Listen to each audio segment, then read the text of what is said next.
Welcome to the Dark Hour Stories channel. I will accompany you before going to bed and tell you horror stories.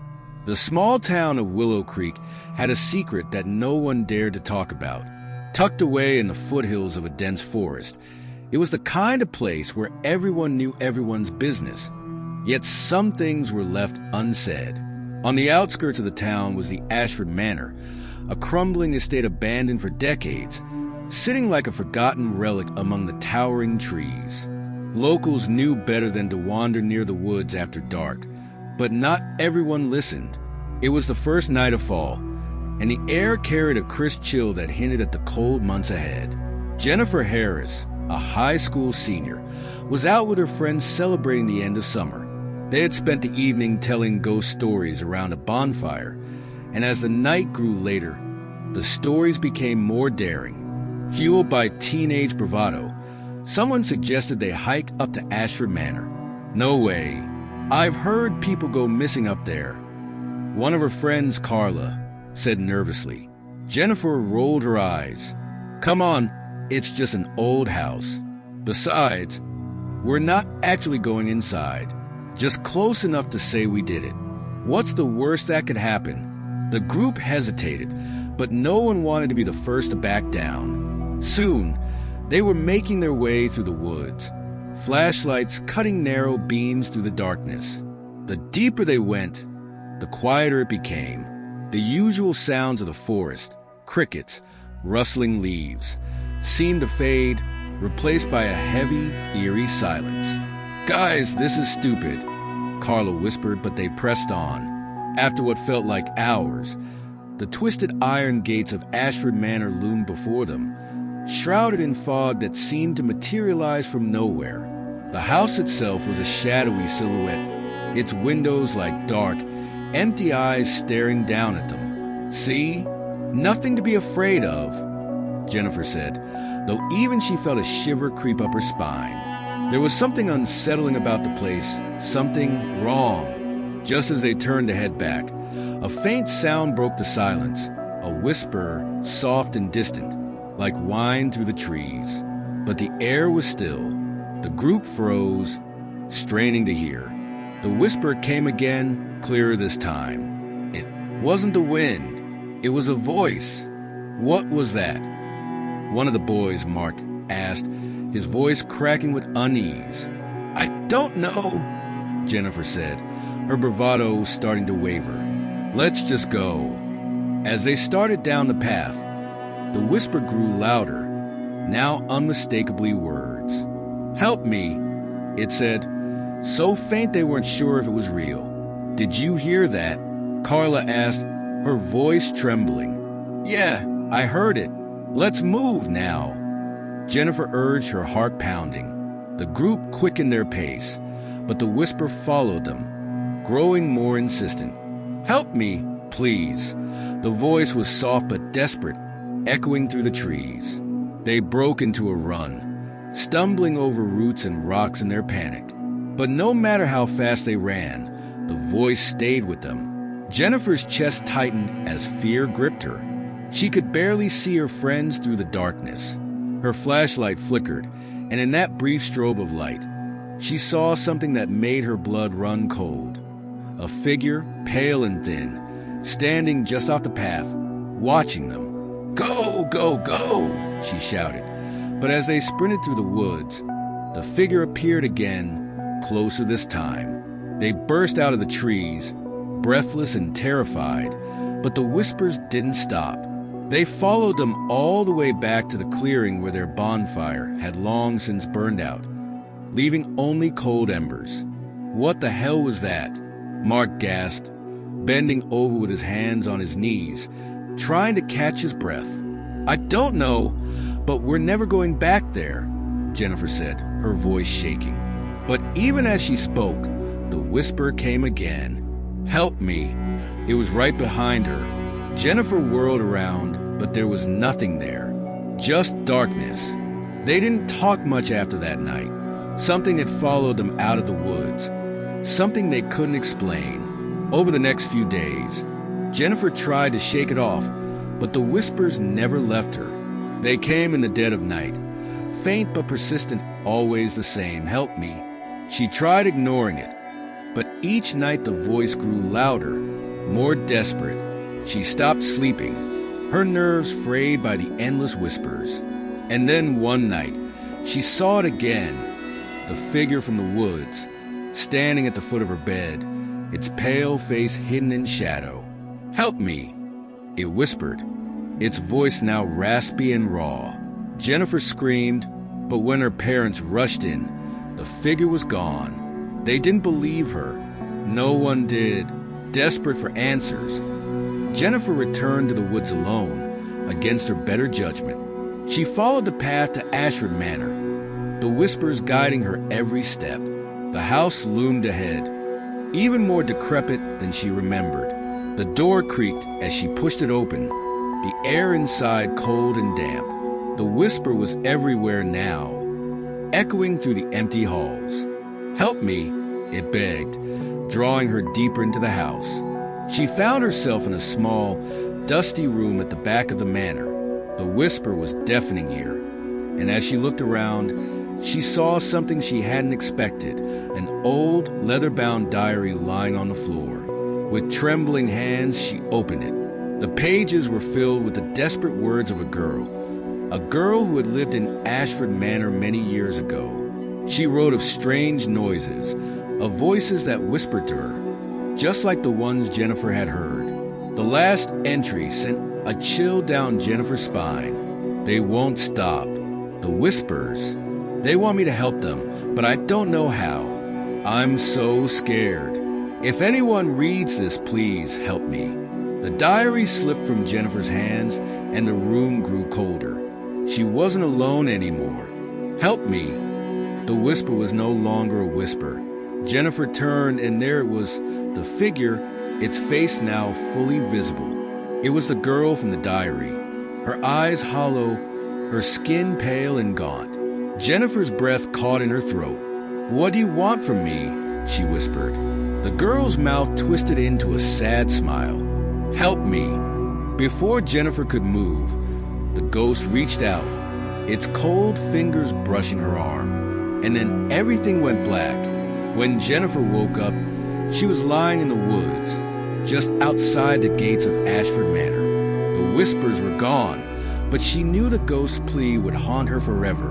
She had tried to help, but some things were beyond saving. Jennifer couldn't shake the feeling of icy fingers that had gripped her arm, even though she'd awoken far from Ashford Manor. Her return to the woods left her more haunted than she had been before. The ghost had been real, and it wanted something more. Yet despite the eerie stillness in the days that followed, Jennifer sensed the story wasn't over. 3 days had passed since that night. Jennifer tried to return to normal, but her mind never stopped replaying the moment in the woods. She could feel the presence of something unseen watching her every move. Her phone would glitch, lights would flicker, and every creak in her house made her jump. The worst part was the dreams. Nightmares where she was back in Ashford Manor, lost in its decaying halls, with the ghost's voice echoing through the walls. One evening, as she sat on her bed with a diary she'd found, thumbing through its fragile pages, her phone rang. It was Carla. "Hey, Jen." Carla's voice was shaky. "I know this sounds crazy, but have you heard the whispers?" Since that night, Jennifer's blood ran cold. She hadn't told anyone what had happened, not in full. "What do you mean?" she asked, her voice barely above a whisper. "The whispers, Jen. They're in my house. I thought I was losing it, but I hear them. Every night. They're getting louder." Jennifer closed her eyes, the weight of Carla's words sinking in. "You need to stay away from the woods. I don't know what this thing is, but it's not over." "Stay away? I think it's too late for that," Carla whispered, fear tightening her voice. "I think it's in my house." Before Jennifer could respond, the line went dead. She tried calling back, but there was no answer. Panic surged in her chest as she stared at the screen. Something had followed them home. Later that night, Jennifer lay awake, listening for the telltale whisper. The silence in her room was thick, oppressive. She hadn't realized she'd drifted off until she awoke to the sound of scratching at her bedroom door. It was faint but persistent.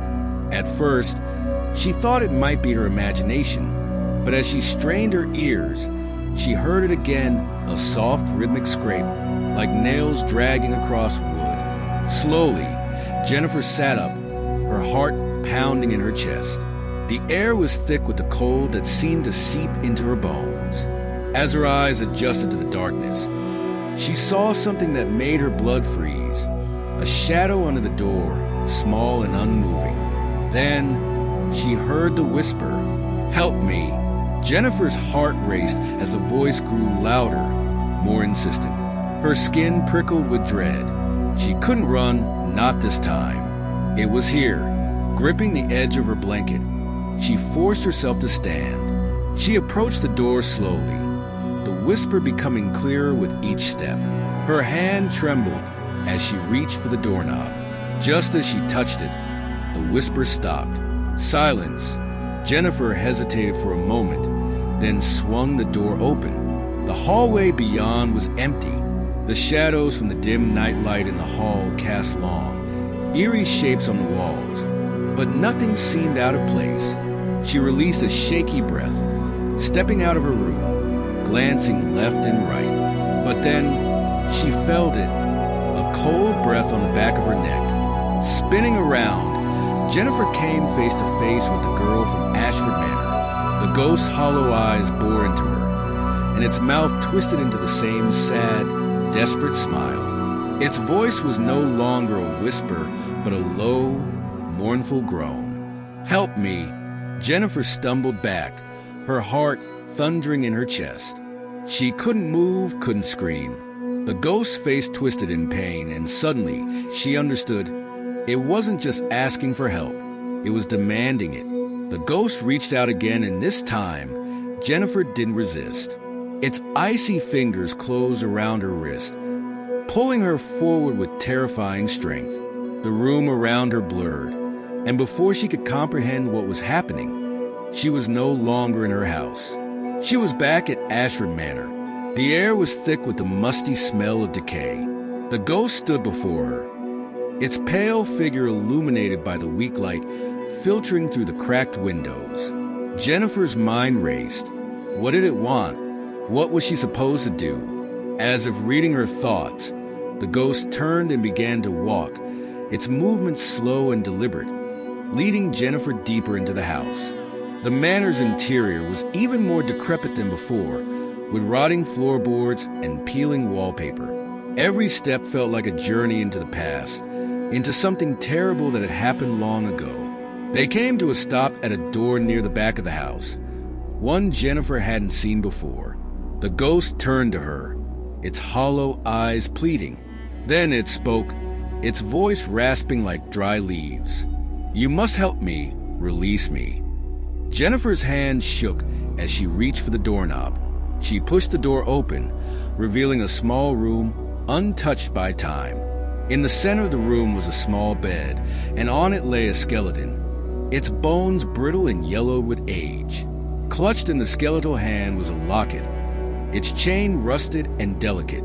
Jennifer's stomach turned as the realization hit her.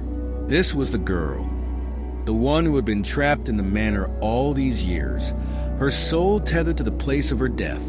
The ghost stood beside the bed now, watching Jennifer with sad, hollow eyes. Jennifer knew what she had to do. She reached down, her fingers trembling, and gently pried the locket from the skeleton's grasp. As soon as the locket was free, the ghost let out a sigh, a sound of relief, of release. The air in the room shifted, growing lighter. The cold that had permeated the house lifted, and the oppressive weight that had hung over the manor seemed to vanish.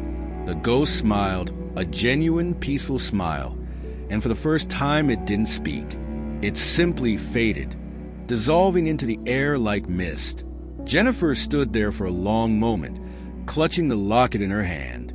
The whispers were gone. The ghost was finally at rest.